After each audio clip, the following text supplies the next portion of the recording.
Queridos amigos, queridas amigas, que o Senhor seja conosco, que nos abençoe e nos guarde, nos envolva nas suas bênçãos e na sua proteção. O extraordinário Lao Tse, famoso espiritualista e sábio chinês, em momento especial da sua vida gloriosa, apresenta uma declaração que ficaria registrada nos seus dados biográficos. Aliás, uma situação até pitoresca, porque, segundo a tradição, ele teria sonhado e depois relatou um sonho, algo exótico, algo estranho. Segundo ainda o que se conta da vida desse grande sábio, Lao Tse havia sonhado, e ele revelou isso aos seus discípulos, e o sonho era tão vivo que ele ainda acordou tomado por aquele sonho, como acontece em algumas experiências oníricas. Ele voltou à consciência objetiva com uma sensação estranha de que ele era e que ele ainda estava envolvido pelo sonho. No sonho, ele conta detalhes, mas eu estou resumindo aqui, que, grosso modo, ele era uma borboleta. E narra a história do sonho, os lances que ele viveu. E ao retomar a consciência de vigília, tomado ainda por aquela vivência intensa, ele brinca com seus discípulos, algo irônico, dizendo: eu não sei se eu sou um homem que sonhou que era uma borboleta, ou sou uma borboleta que está sonhando que é homem.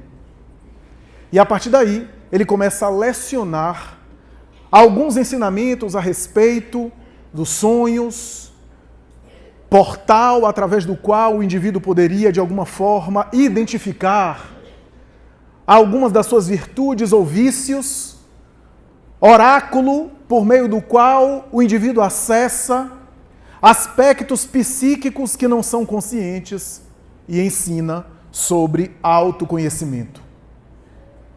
Muitos séculos depois, em pleno século XIX, Allan Kardec, quando está sintetizando a terceira parte do Livro dos Espíritos, eu me refiro às leis morais que regem o cosmo, essa bioética do universo, que ele recebe do mundo espiritual de maneira muito simples na letra, mas muito profunda no conteúdo, essa cosmoética apresentada pelas 10 leis morais, a terceira parte do Livro dos Espíritos que estrutura o edifício ético que os Espíritos nos ensinaram, no último capítulo, intitulado Da Perfeição Moral, onde ele sintetiza os elementos morais e éticos de todas as leis morais estudadas nos capítulos anteriores,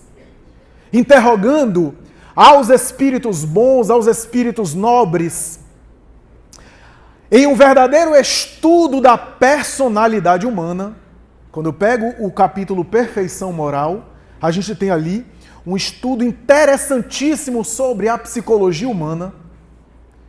No item muito conhecido entre os espíritas que leem a obra, no item 919 desta obra, Kardec pergunta aos espíritos imortais uma questão muito sintética, com o poder de síntese e, ao mesmo tempo, a clareza de aço que caracterizava o seu estilo memorável. Qual, diz ele, é o meio prático mais eficaz para o homem resistir às atrações do mal, melhorar nesta vida e ser feliz durante a existência terrena e após a morte? Veja, ele está na pergunta admitindo que podem ter vários meios. Ele queria um meio prático, mas eficaz, ou seja, um meio que se conseguiria colocar em prática, um meio pragmático, portanto, um meio que se conseguisse viabilizar e, ao mesmo tempo, que fosse mais eficaz. E os espíritos respondem em um poder de síntese ainda maior.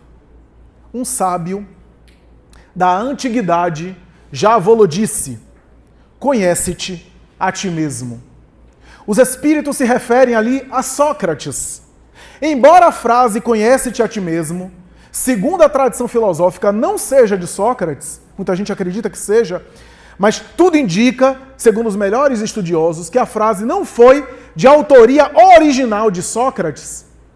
Estava lá no porto de Corinto, no templo de Apolo, onde tinha os oráculos, as pitonisas, no Golfo de Delfos, o oráculo de Delfos, que era o mais famoso, em que as pitonisas entravam em transe, em estado alterado de consciência, orientavam as criaturas através dos deuses, com D minúsculo, que eram comunicações espirituais, comunicações mediúnicas, e que a cultura grega atribuía a deuses.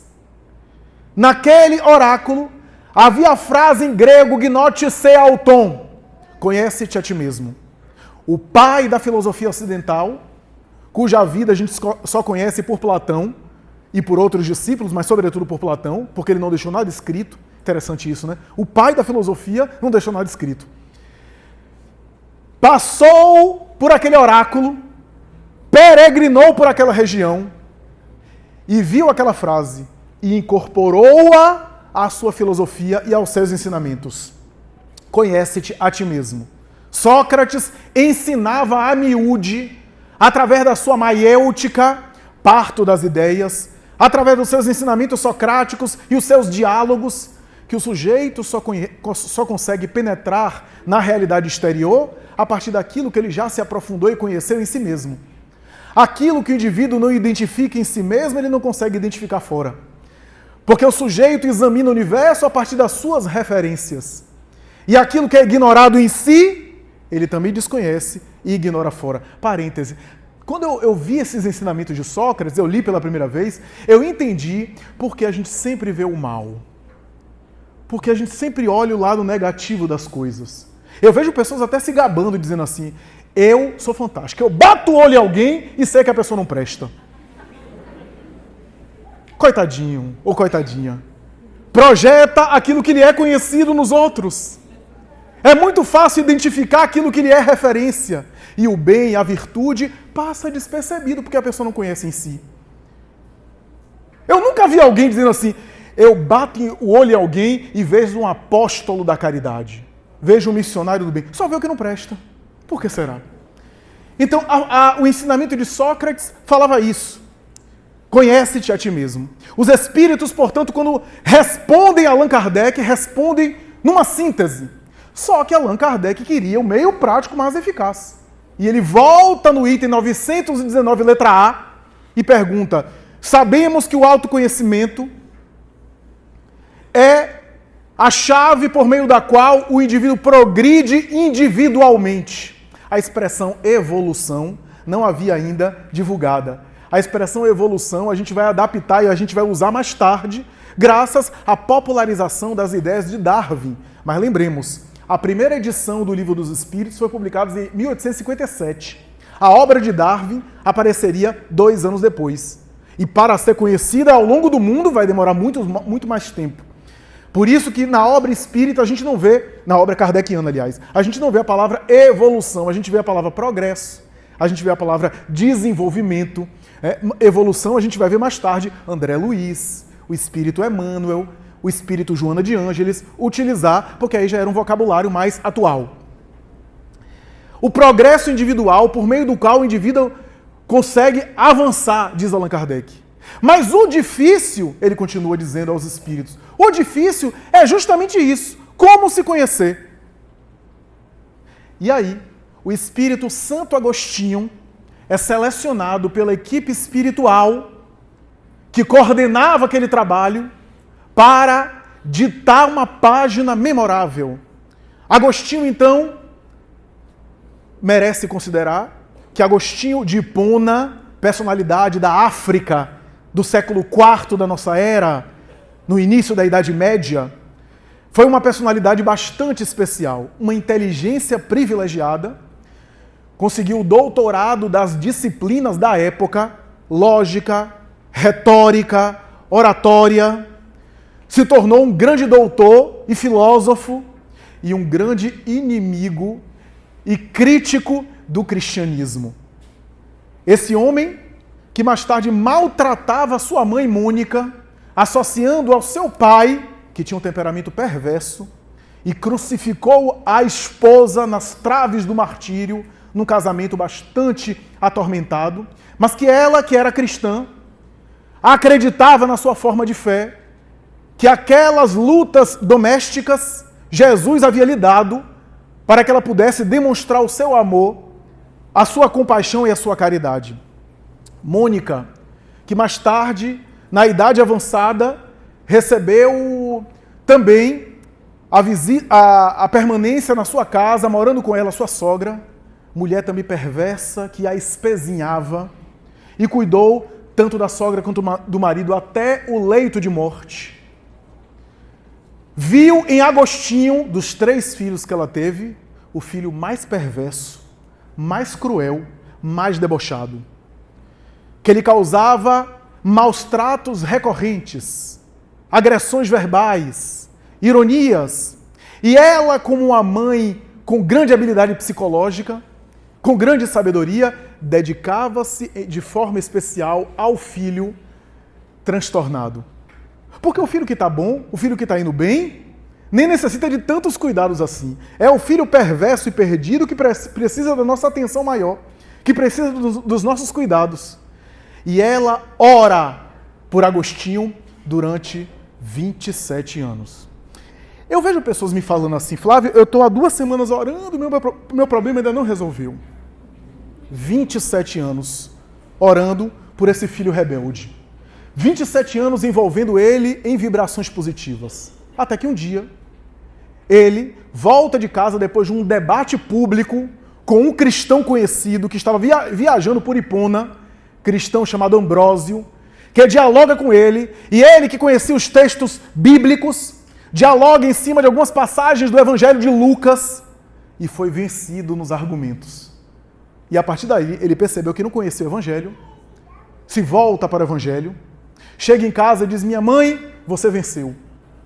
Hoje eu me interessei pelo cristianismo, pelo Evangelho, e vou me dedicar agora a conhecê-lo mais. Esse homem, que era perverso, e que mais tarde, nas suas obras, de uma grande inteligência, aliás, de uma grande cultura, e ao mesmo tempo de uma grande sensibilidade, revela esse passado seu. Ele chega a dizer, na obra Confissões, uma obra que talvez seja uma das primeiras obras de autoanálise do ponto de vista psicológico.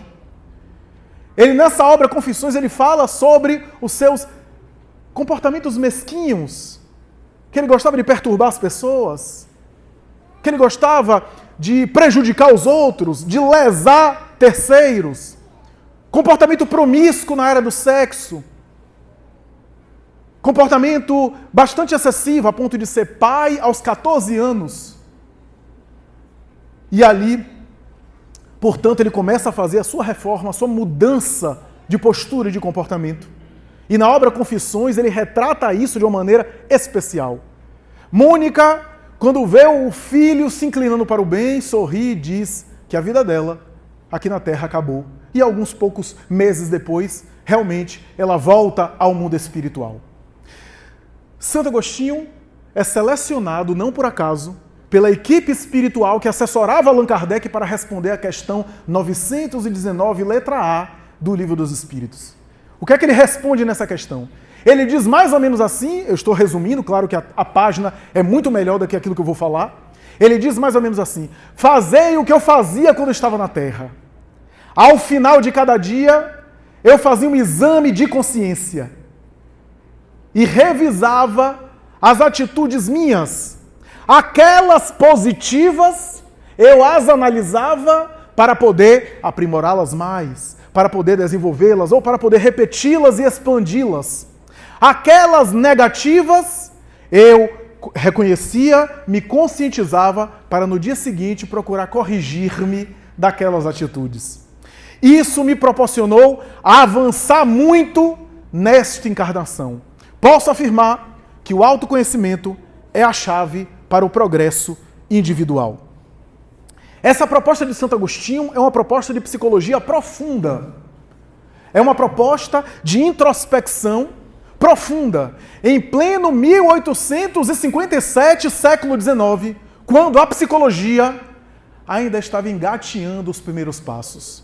A psicologia científica da época, ainda se libertando ou se afastando da filosofia e se associando à fisiologia, que era a psicologia orgânica de base biológica do século XIX, estava amarrada, presa nas algemas dos laboratórios, através das experiências de processos psicológicos básicos, de sensação-percepção, sobretudo os laboratórios da Alemanha, entre outros, que colocava a psicologia apenas como uma ferramenta de exame de estímulos e de respostas sensoriais.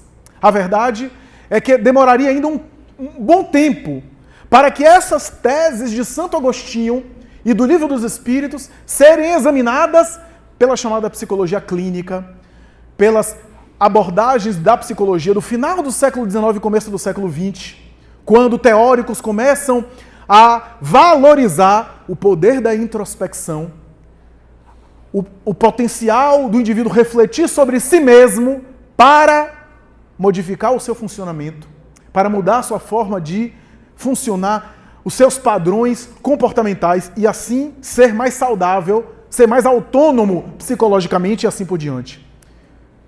Muito tempo demorou para que, por exemplo, Freud, na psicanálise, depois de 1900, quando ele lança a interpretação dos sonhos e lança as bases da futura psicanálise, reconhecer a força do inconsciente, numa metáfora, aliás, muito bonita.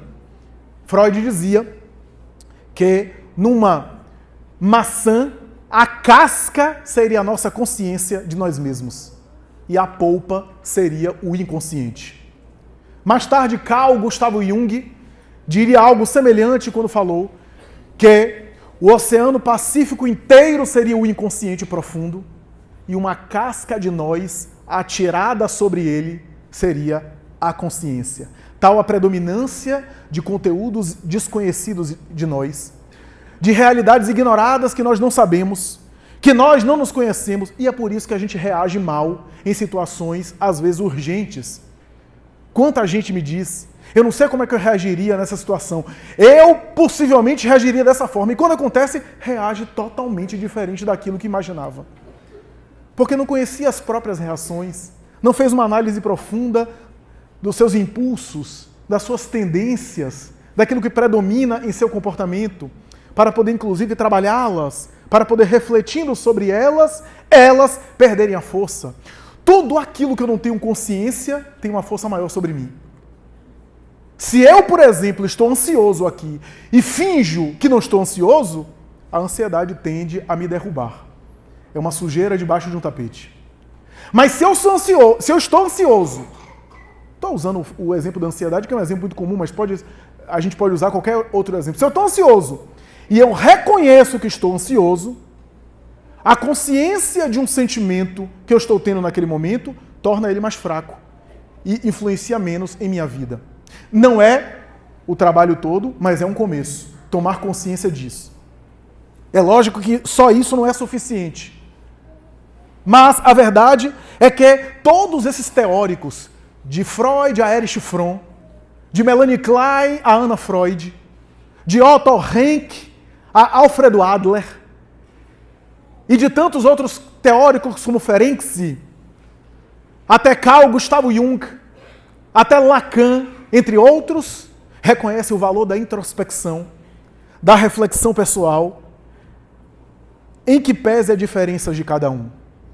De um lado, temos a perspectiva, por exemplo, ainda do pai da psicanálise, que associava a introspecção como uma forma de dar-se conta dos próprios recalques, dos conflitos reprimidos da infância, daquilo que o indivíduo não conseguiu elaborar direito, processar direito na infância e levou para a vida adulta em forma de neurose, e que a análise seria uma forma de se dar conta dessas neuroses a fim de que elas percam a força. Até, por exemplo, Carl Gustav Jung, que falava sobre a individuação, palavra por ele cunhada para designar uma espécie de maturação psicológica, de um amadurecimento psíquico, no qual, palavras dele, o ego toma conhecimento dos conteúdos psíquicos da sombra. Em outras palavras, o indivíduo consegue assimilar aquilo que ignora a ponto de ser aquilo que parece e parecer aquilo que é. Geralmente a gente faz algo quando devemos, mas onde não podemos, ou pratica algo quando podemos, onde não devemos. E por isso ficamos fragmentados, ficamos divididos em relação às nossas atitudes, ficamos oscilantes em relação àquilo que a gente faz, às nossas escolhas. Essa fragmentação da personalidade é um dos temas básicos da psicologia junguiana. E o amadurecimento seria integrar, daí Joana de Ângeles, espírito, mais tarde, estudando a obra de Jung, vai falar sobre o homem integral, homem e mulher integral. O homem integral e a mulher integral. Né? Que são os seres humanos integrais, né? Na sua obra conhecida da sua coleção psicológica. Então a proposta da psicologia profunda é uma proposta de autoconhecimento, que os espíritos já haviam mencionado. Mas há também um conceito que nos últimos anos na área da psicologia tem ganhado cada vez mais força e um valor maior. Tem sido considerado como sendo, inclusive, mais valioso em certos aspectos, que é a noção de autoestima. A autoestima, ultimamente, tem sido muito falada, não apenas ultimamente, mas nos últimos anos recentes, não apenas fora do meio psicológico, mas no próprio meio psicológico. A autoestima como objeto de estudo tem sido mais examinada, tem sido mais perseguida. E por que, em certos aspectos, é até mais valioso? Porque a autoestima nos afeta. O autoconhecimento não nos afeta, pelo menos diretamente. O que é que eu quero dizer com isso? Alguém pode estar aqui sem se conhecer e estar numa zona de conforto, não está incomodado com isso. Ou está se conhecendo e também está bem. Mas, a depender da nossa autoestima, aquilo nos afeta. Seja uma autoestima, seja uma baixa autoestima. A depender da nossa autoestima, aquilo nos afeta a ponto de nos fazer sofrer ou nos proporcionar bem-estar. E como as ciências psicológicas do mundo material tendem a focalizar aquilo que tem repercussão prática na nossa saúde e nossa vida, o conceito de autoestima tem até sido mais valorizado e mais estudado e mais desdobrado em relação a esse interesse. A autoestima, na verdade, em termos aqui bem simples, está associada à imagem que cada um faz de si mesmo. Cada um de nós tem uma imagem pessoal de si mesmo. Uma espécie de imagem que não é uma imagem apenas no sentido visual. Eu não estou falando apenas nos aspectos físicos. Os aspectos físicos também, mas não apenas. Tanto é que às vezes há uma dificuldade muito grande do indivíduo fazer um autorretrato, o pintor, etc., fazer um autorretrato. Porque às vezes tem dificuldade até de formar essa autoimagem. A autoimagem física que eu estou falando. Às vezes precisa de uma fotografia ou de uma pintura de si mesmo para fazer o seu próprio autorretrato. Então, é uma imagem que não é só física, mas uma imagem que também não é só visual, uma imagem que tem a ver com a avaliação que eu tenho de mim mesmo. Como eu enxergo a mim mesmo. Qual é a percepção que eu tenho de mim mesmo. E a verdade é que, a depender dessa percepção, isso afeta as minhas relações, a minha forma de agir, a minha forma de produzir, a minha forma de me comunicar, a minha forma de funcionar no mundo e no meu entorno. Essa imagem, em casos muito patológicos, pode descambar até para distúrbios de autoimagem. Alguns muito conhecidos, quem não conhece, casos graves de anorexia nervosa, no qual a mulher, eu digo a mulher porque é um transtorno predominantemente feminino. A mulher, muitas vezes, já não menstrua de tão subnutrida ou desnutrida que está e olha-se no espelho e se acha obesa. Um distúrbio da sua autoimagem do ponto de vista físico. Mas que, no fundo, esse distúrbio da autoimagem, do ponto de vista físico, é apenas um reflexo de um distúrbio de autopercepção da sua imagem psicológica. Porque, veja, às vezes eu olho para a minha aparência física de uma forma distorcida, porque o problema não está na minha aparência física. Está em algo profundo que eu trago. Eu conheço uma pessoa aqui de Salvador, que é um cirurgião plástico, e que ele de vez em quando, na minha área, encaminha casos para mim. Eu trabalho na área de psicoterapia, e ele certa vez comentou uma coisa que eu achei tão lúcida. Ele disse: Flávio, quando eu percebo que tem alguma coisa comportamental, eu percebo que a cirurgia não vai satisfazer o meu paciente. Ele ou ela vai fazer a cirurgia, e quando olhar vai dizer: não era bem isso que eu queria. Às vezes estava exatamente como a pessoa queria, mas ele, palavras dele, a pessoa está enxergando outra coisa. Não é que a cirurgia foi mal feita, mas a percepção da pessoa está nublada, está com óculos muito cinza, um óculos que distorce. Nós sempre distorcemos as coisas com os nossos filtros emocionais. Distorcemos às vezes para mais ou para menos, mas nunca recebemos as coisas tal qual são, mas de acordo com a nossa emoção. Então, a depender do caso, a pessoa, muitas vezes, vai continuar insatisfeita. Li certa vez uma atriz norte-americana muito conhecida, uma atriz, aliás, de Hollywood muito conhecida, que ela fez uma cirurgia para retirar algumas costelas para ficar com a cintura mais fina. Ao todo, as cirurgias plásticas dela, segundo a imprensa, Cher, chegou a fazer 33 cirurgias. Eu fui tomado de uma compaixão, e muito respeito, aliás, por ela, porque isso é segundo a imprensa, o que a imprensa está falando, mas eu fiquei pensando, imagina o dia que ela acorda com espinha na cara.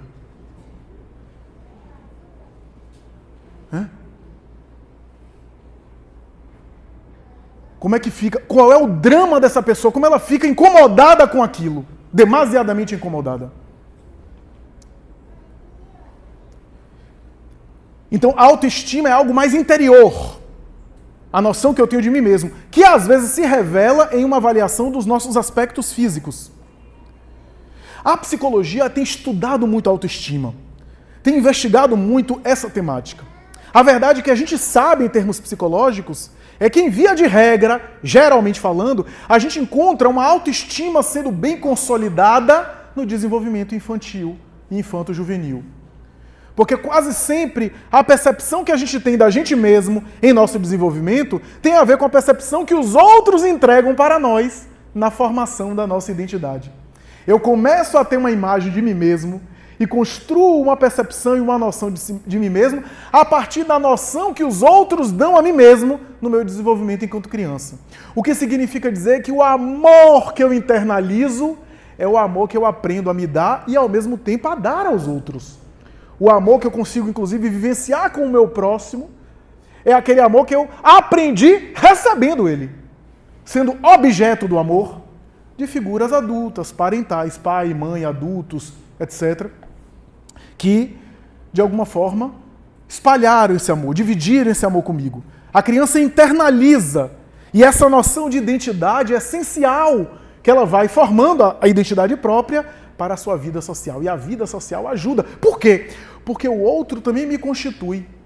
Na experiência da relação com o outro, eu passo a ter uma percepção melhor de mim mesmo. Porque nos relacionamentos eu sei o que eu sou a partir daquilo que eu identifico no outro igual a mim, ou que o outro identifica em mim, ou que o outro se refere a mim. E eu também sei o que eu sou a partir das diferenças, daquilo que eu não sou, por exclusão, e que eu percebo nos outros e que eu reconheço que eu não sou aquilo.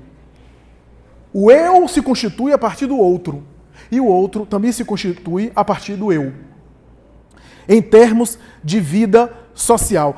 Daí porque, por exemplo, uma criança que é odiada, uma criança que é violentada, uma criança que é destruída nos seus sentimentos através de uma negligência muito severa, de um abandono, de maus tratos, muitas vezes o ódio ou a raiva que se descarregou na criança, como ela não tem condição de digerir, ela não tem capacidade de elaborar aquilo, de fazer essa digestão psicológica, ela muitas vezes não odeia as figuras que estão odiando ela. O ódio que ela recebe é um ódio que ela internaliza para si própria. É um ódio que ela abraça e fica com ódio de si mesma. Então, mais tarde na vida adulta, é claro que esses sintomas aparecem e podem ser corrigidos, redirecionados, mas pela incapacidade de simbolizar e de elaborar, a criança muitas vezes não tem como superar aquilo, não tem como digerir aquilo, não tem como entender que o problema não está nela, mas nos pais ou nos adultos irresponsáveis que descarregaram os seus conflitos nela. Ela não tem condição de fazer isso, afinal de contas, aqueles adultos são as figuras de referência para ela. São as figuras que ela, de alguma forma, reputa ali a autoridade absoluta e em quem, às vezes, ela confia cegamente. Então, a verdade é que, voltando ao autoconhecimento, aí que está, autoconhecimento e autoestima tem uma comunicação, tem um diálogo entre autoconhecimento e autoestima. Por quê? Porque o autoconhecimento, muitas vezes o autoconhecimento leva à autoestima verdadeira. Através do meu autoconhecimento, eu consigo ter uma avaliação, autoestima de mim mesmo. Ainda que, no autoconhecimento, eu chegue à conclusão, ou eu elabore uma autoestima baixa, uma avaliação negativa de mim mesmo através de um autoconhecimento, como resultado disso. Mas o que eu quero dizer é que não dá para ter uma avaliação de si mesmo se eu não sei quem eu sou. Não dá para ter uma percepção exata de mim mesmo, inclusive uma percepção exata, mesmo que seja uma percepção negativa, se eu não conheço quem eu sou. Sem autoconhecimento eu não tenho percepção exata. Ou eu tenho uma distorção de imagem, uma distorção cognitiva, para cima ou para baixo. Porque tem aqueles que se autodepreciam. Eu não sou nada, eu não valho nada, eu sou um lixo. Tem uns que são matemáticos, eu sou um zero à esquerda. E tem outros que se enaltecem, que também não é autoestima equilibrada, que às vezes é falta de autoconhecimento. Eu sou máximo. Depois de Deus, só eu. E Deus que se cuide, porque senão eu passo ele. São, portanto, percepções adoecidas de si mesmo. Percepções alteradas, patológicas de si mesmo. Não é uma autoestima legítima. A autoestima legítima é fruto de um autoconhecimento. O que significa dizer que muitas vezes o que ocorre, por exemplo, no caso da exaltação do ego, é o narcisismo. Narcisismo que na obra espírita está como orgulho e vaidade. É narcisismo. Que a gente confunde, viu? Quando a gente lê o Evangelho, a gente acha que o que os espíritos estão condenando quando fala do mal que a vaidade faz, do mal que o orgulho faz, a gente confunde e entende de maneira equivocada e começa a achar que a pessoa não deve nem se cuidar, porque senão vai cair no equívoco da vaidade. Não, não é isso. Não é isso. E aí a gente confunde vaidade com alta estima. A gente acha que autoestima é vaidade e orgulho. Como a gente acha que humildade é baixa autoestima. Então, às vezes, a gente confunde isso porque, na verdade, o verdadeiro narcisismo e a vaidade e o orgulho que são condenados pelo Evangelho não é você ficar bem com você mesmo, você dá uma melhorada, como dizia Chico Xavier, eu boto peruca para não assustar os outros, porque caridade também não assustar as pessoas. Ele dizia isso de maneira jocosa. E as pessoas, nossa, acho que você está orgulhoso. Quer dizer, até hoje falam, Divaldo, que é isso? Você até hoje pinta o cabelo? E Divaldo, eu vi, Divaldo disse, não, minha filha, é mediunidade. Veja só. É o cabelo pintado que vai deixar a pessoa ególatra, narcisista? Se a pessoa se sente bem com a aparência que queira, se cuidar, se a pessoa não se cuida, como é que ela vai cuidar do outro? Como é que ela vai estimar o outro? Então, para eu ser humilde, eu tenho que não tomar banho. Olha como ele é humilde, nem toma banho. Não, ele é imundo. Tem nada a ver com humildade. Jesus foi o máximo da humildade na terra. Diz o Evangelho que ele chegava a usar um traje inconsútil, sem costura, presente de sua mãe. Os trajes sem costuras eram trajes que reis usavam. Um presente de sua mãe. É claro que não é o traje que fazia Jesus ser o que era. Ele podia ter um outro traje. Ele andava com sandálias simples de pescador. Mas a humildade dele também não estava nas sandálias. Mas na postura interior. A gente confunde. Olha como ele é humilde. E a pessoa se maltrata. Eu conheço muita gente que não tem onde cair viva, porque cair morto cai em qualquer lugar. E é um poço de presunção. Um poço de... A gente vai ajudar, a pessoa não quer e nos trata com arrogância. E eu conheço muita gente que está coberta de joias e é simples de coração. É humilde, é bondosa. Humildade é uma postura interior. A gente confundiu as coisas. E humildade é verdadeiro autoconhecimento, porque humildade não é você negar suas virtudes. Humildade não é você ficar sabendo que você faz uma coisa bem e você, quem sou eu? Não sei não. Eu sou um trapo, eu sou um lixo, eu não valho nada. Eu sei que Chico Xavier dizia, quem sou eu? Eu sou um sapo com a vela na cabeça. A vela é a mediunidade e o sapo sou eu. Quando a vela se apagar, o sapo pula no pântano e desaparece. Eu sou uma grama, morre uma, nasce outra. Mas ele se acreditava assim. Era o estilo de personalidade dele. A maioria de nós faz isso como uma forma de querer exibir uma falsa humildade. E quando eu exibo, já não é humildade. Se depreciando. Eu vou fazer um desafio aqui para vocês, que eu já contei isso aqui no sábado. Eu já falei isso aqui no sábado. E imagine que você tem um tumor no cérebro. Aí você vai no médico, no neurocirurgião. Doutor, e aí? É possível me operar? Você acha que você tem condição de me operar? E o médico vai dizer para você assim, quem sou eu? Quem sabe? Vamos ver se dá. Você vai? Porque ele é muito humilde? Humildade não é ignorar ou... É até um pouco de hipocrisia, né? Fazer de conta que não tem uma virtude que tem. É um pouco de falsidade. Humildade não é desconsiderar aquilo que você faz bem. Um pianista chega aqui, toca bem, ele chega e toca. Ele não vai dizer, quem sou eu, não vou tocar não, porque eu não sei nada. Para mostrar que é humilde. Isso não é humildade. Humildade é você fazer as coisas bem, mas saber que você sempre pode aprender mais. Isso é humildade. Porque o orgulho e a vaidade é aquela pessoa que se fecha. Não, eu já sei de tudo. Aí ele para, ele não aprende. Ele sabe agora, mas daqui a alguns anos ele já está ultrapassado. Porque tudo evolui na vida.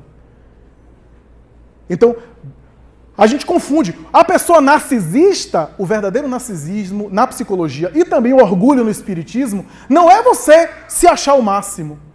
Não é você gostar de alguma coisa que você faz bem.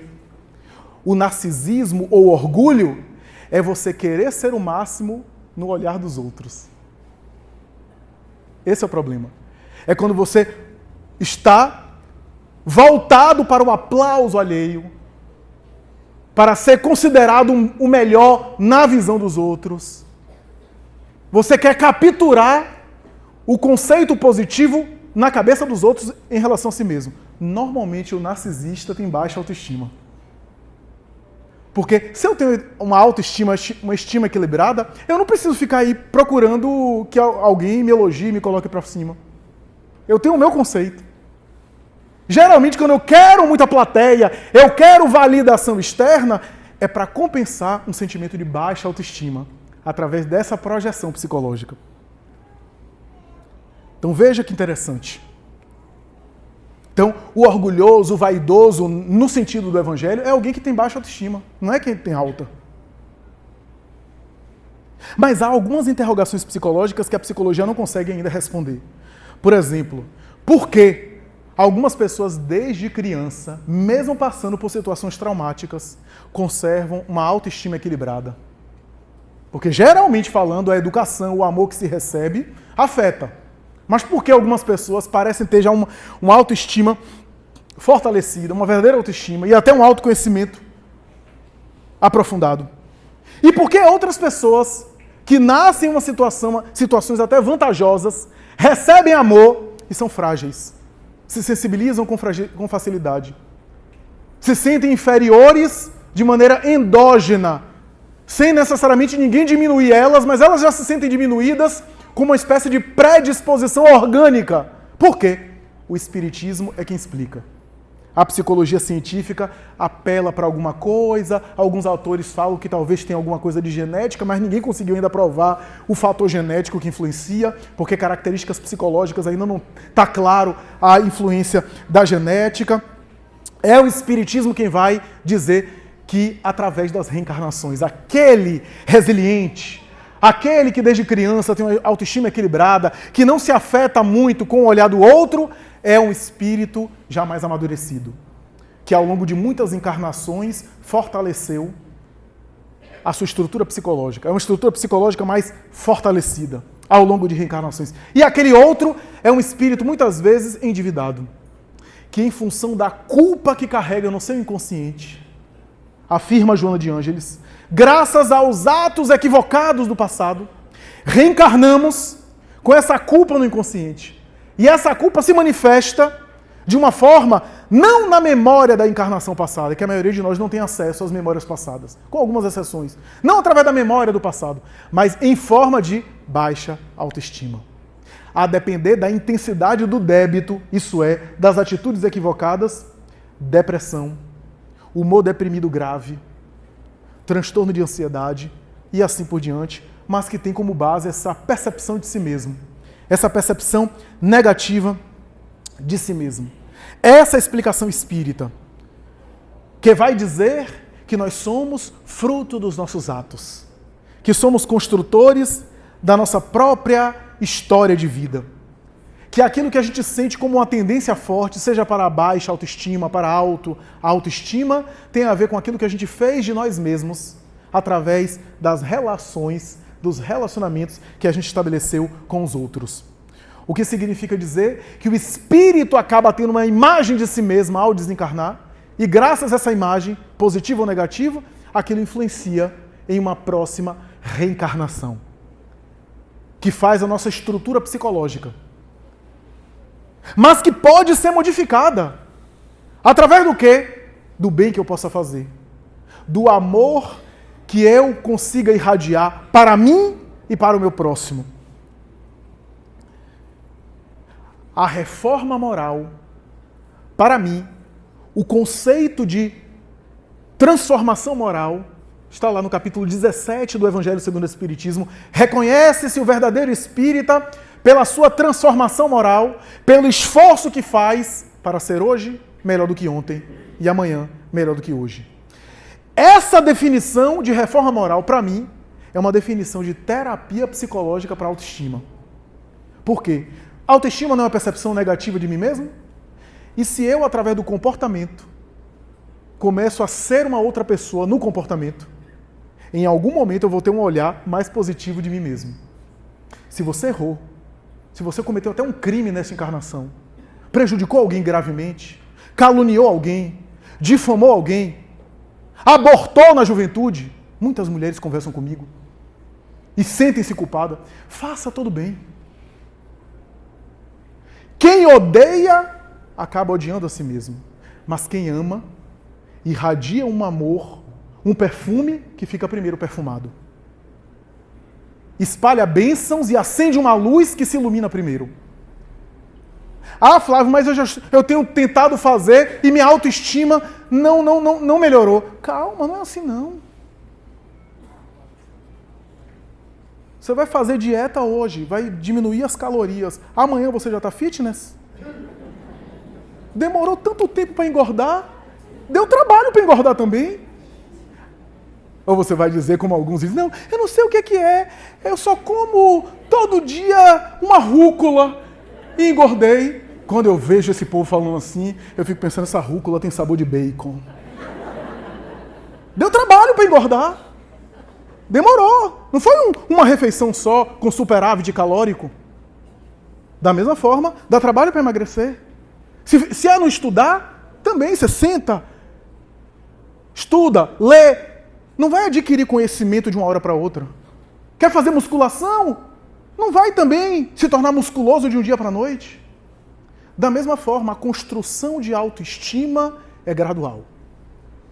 É através das pequenas ações que eu vou me modificando, mesmo ainda me avaliando negativamente, eu vou me modificando, e aquilo com o tempo vai fazendo com que eu tenha um olhar para mim mesmo mais positivo e eu recupere talvez a dignidade que eu perdi em algum momento em função dos atos negativos que me fizeram olhar para mim mesmo de maneira negativa. É o vai e não peques mais, como dizia Jesus, para que não te suceda algo pior. Amar a Deus acima de todas as coisas e ao próximo como a si mesmo. Quem não procura se melhorar, não se ama. E quem não se ama, a ninguém ama.